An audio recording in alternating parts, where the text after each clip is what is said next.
U Zagrebu se jubilarni 60. put održava međunarodna smotra folklora.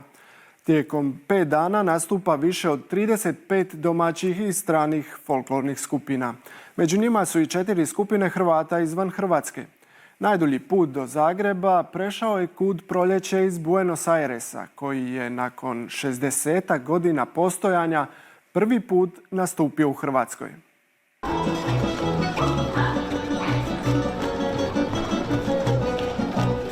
Posebnu pozornost izazvali su mladi čuvari hrvatske folklorne tradicije.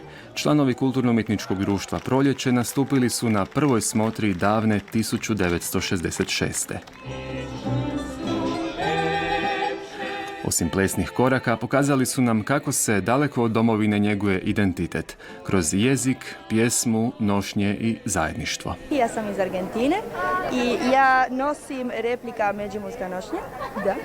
Da vidite. Da. Ja plešem i pjevam isto. Ja sam živjela u Hrvatskoj godinu dana, zato sam naučila malo hrvatski jezik i mogu malo govoriti. Jako sam sretna da sam opet tu. Voditelj plesne sekcije Proljeća, Federico Bagno Albani, je već bio u Hrvatskoj. Pohađao je tečaj hrvatskog jezika na Croatikumu, sudjelovao u školi hrvatskog folklora i plesao u Kudu Zagreb Markovac. Tamo je stekao ne samo znanje, već i puno prijatelja, jer folklor širi granice i povezuje Hrvate diljem svijeta. Kada plešem hrvatski folklor, osjećam se ponos da čuvam tradiciju i kulturu svojih predaka i da u nekom slučaju mislim da ja sam zahvaljujem svoju baku i djedu. Ovogodišnja će smotra biti u duhu otpornosti baštine. Kroz nastupe mnogobrojnih folklornih društava iz cijeloga svijeta potaknut će nas na promišljanje o ulozi i važnosti vrijedne nematerijalne kulturne baštine. Upravo zbog toga što je ovo mjesto na koje se onda susreću oni sa svojom domovinom, sa domovinom svojih predaka u drugom, trećem i ko zna kojem koljenu više, ali s radošću ih uvijek prihvaćamo i prikazujemo njihova stvaralaštvo jer smo svjesni toga koliko za njih znači taj nacionalni identitet koji osjećaju i odvojenost od domovine njihovih roditelja ili pradjedova, a zapravo emotivna veza i dalje postoji. Ona je moja sestrička Eva i ona je Viktorija Tarasas.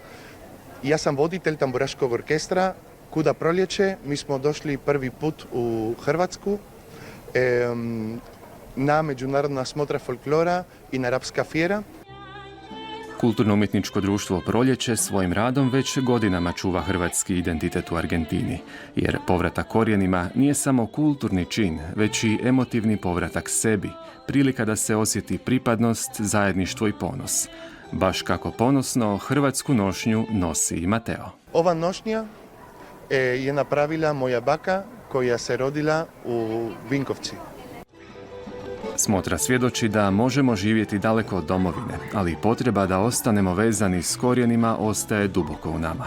Upravo je to plod hrvatskih kulturnih društava izvan Hrvatske, a vidjet ćemo to tijekom sljedeća 3 dana, prateći skupine koje dolaze iz Bosne i Hercegovine, Austrijskog Gradišća, Srbije, Argentine i Kanade.